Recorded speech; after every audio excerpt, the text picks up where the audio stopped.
Bismillahirrahmanirrahim. Wal mutawasitatu utawi najis mutawasito iku tangkosimu dadi kebagi apa mutawasito kebagi ngalaki semaini ing atase rong bagian. Rupane rong bagian ngainiatin suwijine najis ngainiyah wa hukmiyatin lan najis hukmiyah.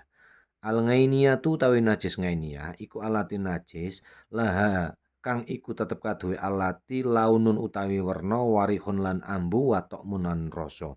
Fala buta mongko wajib apa min izalati launiha ngilangi kahanane alati warihi halan ambune alati watok mihalan rasane alati wal hukmiyatu tawi najis hukmiyah iku alati najis lailati la launa kang ora ana werna iku maujud walari halan ora ana ambu iku maujud wala tok malan ora ana rasa iku maujud. Nek mengkono yakfi kamangka nyukupi ing sira apa jariyul mai ngilekake banyu ngalaiha ing atase alati wallahu alam bisawab.